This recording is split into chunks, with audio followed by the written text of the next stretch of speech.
Estamos de volta com o programa Você Pode Ser Feliz aqui pela Rede Século XXI, nesta sexta-feira, quando nós já nos preparamos para que no final de semana a gente participe de uma maneira muito intensa, eu diria, da Eucaristia. Então, na verdade, nós aqui do programa Você Pode Ser Feliz nesta sexta-feira, ou melhor, em todas as sextas-feiras, a gente tem essa responsabilidade também.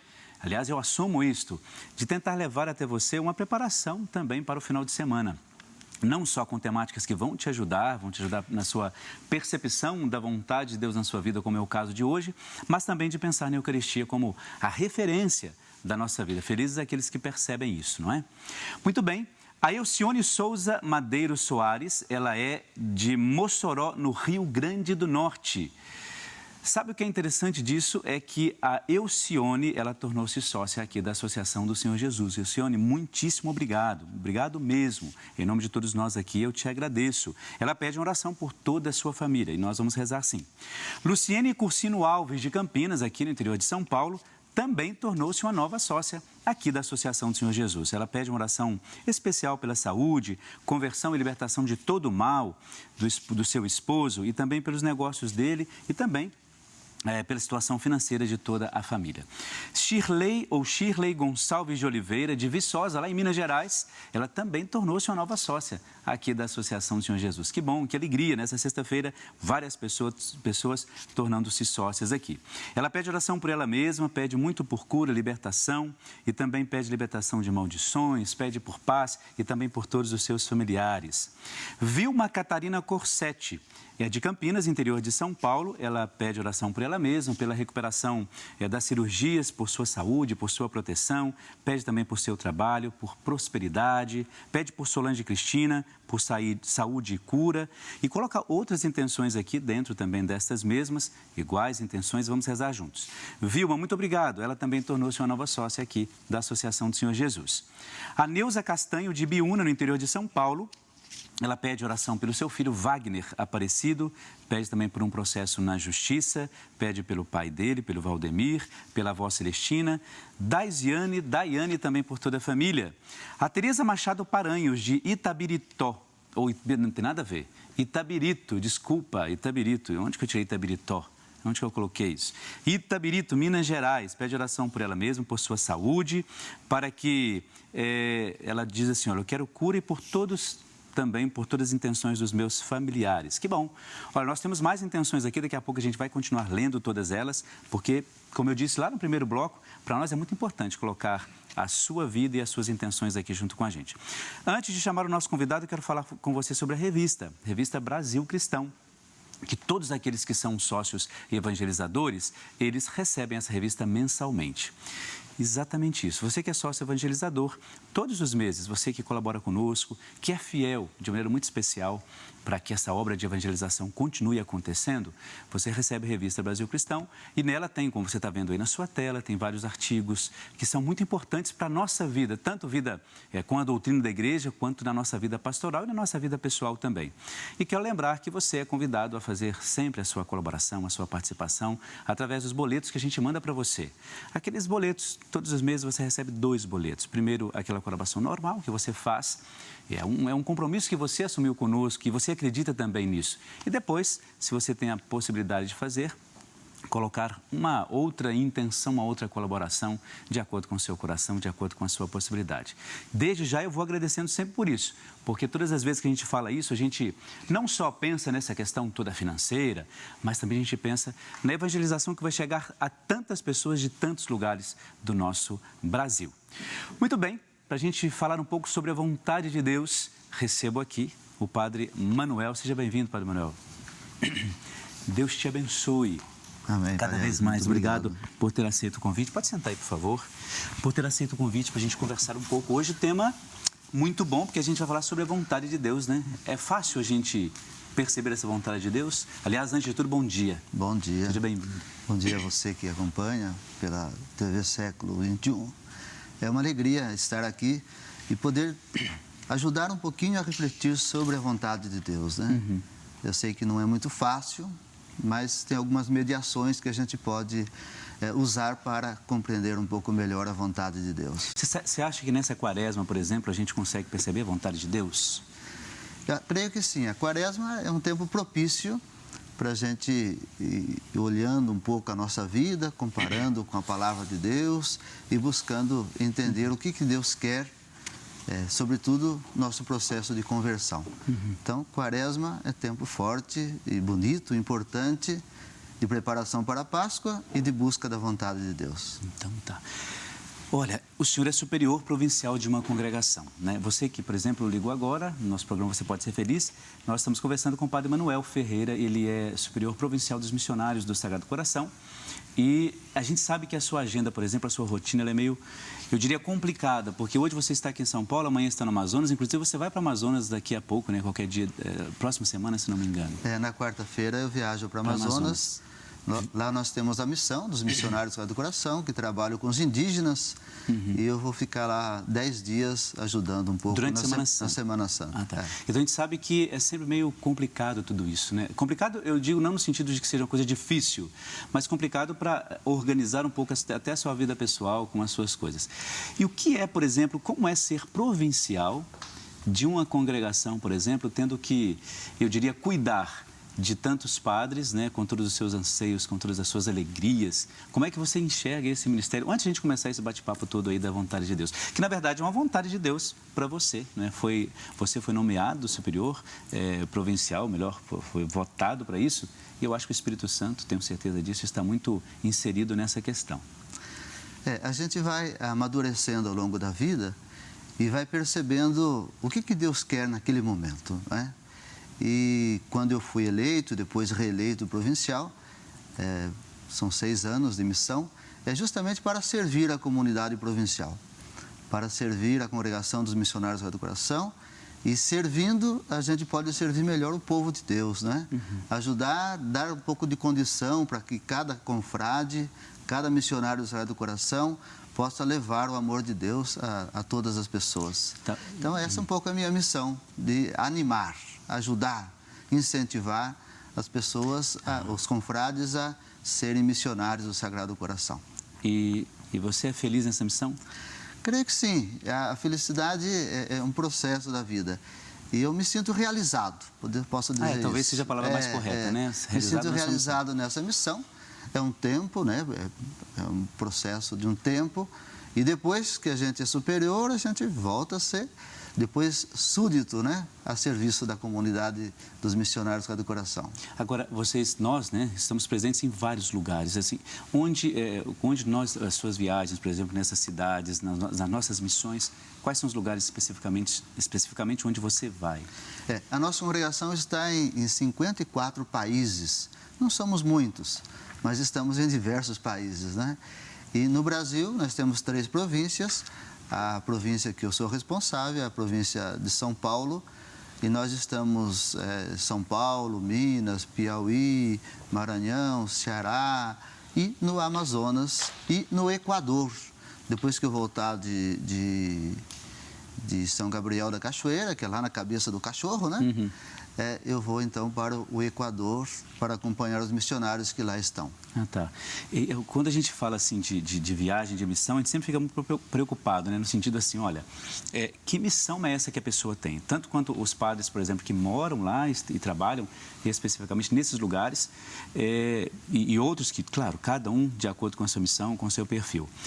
Quando você pensa nisso, enquanto missionários do Sagrado Coração, o que te move? O que faz o seu coração, por exemplo, se entender e acreditar, olha, eu sou consagrado a Deus, eu sou missionário do Sagrado Coração, eu sou alguém que leva o coração de Jesus até as outras pessoas. Qual é o cerne, o centro da sua espiritualidade, ou melhor, da espiritualidade do coração de Jesus? A nossa congregação tem uma espiritualidade muito profunda, de centro mesmo, não de periferia, de centro. E o centro é justamente o amor de Deus, né? Nós nos sentimos amados profundamente por Deus, né? Fazemos essa experiência deste amor, acreditamos neste amor, e porque nós acreditamos, nós queremos levar as outras pessoas também a fazer essa experiência do amor de Deus. Por isso é que nós temos, então, colégios, temos paróquias, temos missão, temos trabalho com o povo da rua, temos trabalho com pessoas dependentes e assim por diante. Tem algum trabalho que seja mais difícil, você acha? Não, dentro de todo esse apostolado que vocês têm, que nós temos. Eu creio assim que quando a gente ama o que faz, tudo se torna mais fácil, não é? Se a gente vai trabalhar lá no Amazonas e tem um amor profundo pelos indígenas, pelas pessoas, isso se torna muito mais leve, né? Se a gente vai trabalhar no sul de Minas ou em qualquer outro lugar, São Paulo ou São Campinas, Paulo, como é o caso, né? Aqui em Campinas. Então, quando a gente tem este amor e ama as pessoas que a gente quer servir, a gente se torna muito mais feliz. Mas isso eu acho em todos os aspectos, né? Em toda profissão, em toda a consagração que a pessoa faz, eu acho que você precisa, de fato, ter esse amor pessoal, né? Um amor próprio, eu diria, né? Até, e também para fazer com que as outras pessoas conheçam um pouco melhor esse coração de Jesus, ou esse amor, essa dedicação, se realizar e se gostar da outra pessoa, daquele trabalho, tudo de fato fica mais fácil, né? O amor de Deus, ele se concretiza, de fato, no coração de Jesus, né? Jesus que abre o seu coração, abre a sua vida, e lá a gente pode perceber que foi um extremo amor, um amor extremado para nos salvar. É importante que cada um faça essa experiência. Onde está no seu trabalho, na sua vida, na sua missão, na sua vocação, não é? Perceber esse amor. E eu acho que o nosso fundador dizia, né, que se a gente percebe esse amor, o Padre Chevalier dizia, o mundo seria muito melhor, né? E nós seríamos melhores. Não ficaríamos buscando compensações e buscando coisas pequenas, né?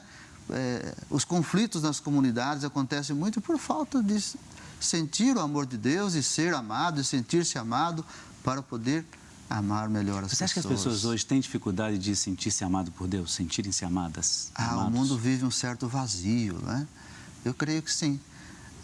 E por isso, aí está o fundamento da nossa missão como missionário do Sagrado Coração, né? Este vazio, talvez existencial, leva as pessoas a se sentirem tristes, né? A sentirem-se com baixa estima, né? E aí não conseguem viver a plenitude daquilo que Deus lhe fez para viver, né? Vive pela metade, né? Tinha um formador, Padre Humberto, dizia: a metade escraviza, o todo liberta. Então, Nossa, quando bonito. a gente vive intensamente, vive plenamente, a gente vive mais feliz. O que você está falando é muito bonito, muito interessante. Eu gostei muito. Existe alguma dica, assim, para que a pessoa consiga concretizar tudo isso na sua vida pessoal, independente sendo padre, sendo religioso, sendo leigo consagrado? Quer dizer, fala de dica, parece coisa de remédio, né? Uma receita que você vai ter que cumprir ou alguma coisa de etiqueta. Mas não é nesse sentido que eu estou perguntando. Você acha que existe alguma maneira que a gente pode começar já a vivenciar isso? Ou tentar vivenciar isso? A primeira coisa, eu sempre penso que é o autoconhecimento, não é? E aí vem a questão da vocação, e daqui a pouco vamos falar sobre a vontade de Deus, né? Quando a gente acolhe a voz de Deus dentro da gente, daí vem a vocação, né? É a voz mais profunda de Deus dentro de mim, é a minha vocação. Então, quando eu consigo me conhecer, quando eu consigo conhecer a voz de Deus dentro de mim, reconhecer, né? E quando eu consigo descobrir a minha vocação e a minha missão naquele determinado lugar, eu creio que a gente consegue, então, se encontrar como pessoa e aí buscar, então, essa felicidade que vem do próprio Deus. Eu entendo tudo isso como serviço, como perceber a vontade de Deus. Eu entendo tudo isso assim. A sua primeira fala, você usou uma palavra que normalmente a gente usa e às vezes fica até em desuso, ou até mesmo a gente não aprofunda muito, é a questão do serviço. Você diz o fato de servir. Olha, eu fui eleito para servir uma comunidade. A questão da vontade de Deus não está atrelada junto a isso? Por exemplo, para quem está em casa, olha, como é que eu vou discernir o que é vontade de Deus na minha vida? Como é que eu vou saber disso? A gente não pode, num primeiro momento, pode ser que eu esteja não falando corretamente aqui, entender esse serviço como, ó, isso aí já é a vontade de Deus. Temos que ver a qual serviço Deus me chama. Eu sempre penso que Deus me chama para ser feliz, para me realizar como pessoa humana, né? Para isso Deus me chama. E o serviço é uma forma de realização. Por isso que cada um, no seu serviço, na sua vocação, no seu carisma, é capaz, então, de se integrar segundo o projeto de Deus. Então, claro que o serviço já é importante. O importante é a gente descobrir em qual serviço eu me tornarei mais feliz e mais pleno para servir as pessoas. Então, agora, já entramos nessa temática, né? Claro, todo esse nosso assunto, esse bate-papo até agora, já entrou nessa temática da vontade de Deus. Mas, precisamente, como discernir essa vontade de Deus? A vontade de Deus exige algumas mediações. Quando nós olhamos para o Evangelho, ontem, por exemplo, dia de São José, em sonho, São José descobre a vontade de Deus, não é? Mas existem algumas mediações importantes. A primeira mediação que eu penso é a palavra de Deus, não é? A palavra de Deus me ajuda a compreender o que Deus quer de mim. Por isso que é importante meditar, acolher a palavra de Deus, que podemos depois falar um pouco sobre alguns textos bíblicos que levam a gente a compreender isso. A segunda mediação é a igreja, a tradição, né, da igreja, que tem uma história fundamental que nos ajuda a compreender também a vontade de Deus. Os ensinamentos, os mandamentos, os 10 mandamentos, os 7 sacramentos, tudo isso nos ajuda a nos integrarmos para compreender a vontade de Deus. A questão, biblicamente falando, você disse algumas citações, especificamente qual você acha que já nos ajudaria a entender essa questão da vontade de Deus? Se nós olhamos, por exemplo, a Virgem Maria, né? Nossa Senhora, como que ela se coloca diante de Deus, da sua própria palavra, da palavra de Deus, e assume integralmente essa palavra, né? Eis aqui a serva do Senhor, faça-se em mim segundo a tua palavra, ou tua vontade. Então, é uma forma bonita de se integrar, porque a gente pensa muitas vezes que Deus tem que fazer a vontade da gente. Aliás, a maioria das vezes a gente pensa assim, né? E aí eu penso que eu sou o centro, Deus é a periferia, Ele é que tem que me servir, não é? E eu sempre penso o contrário, eu sou sempre periferia, Deus é o centro nas minhas orações, no meu serviço, Deus é o centro. Então, eu não estou no centro de tudo, por isso é que eu busco fazer a vontade de Deus e não a minha própria vontade. Então, você acha que as nossas orações, elas estão muito nessa referência que você apresentou. Deus passa a ser o que é periférico para mim. Por isso que a gente tem que tomar muito cuidado na maneira como reza também.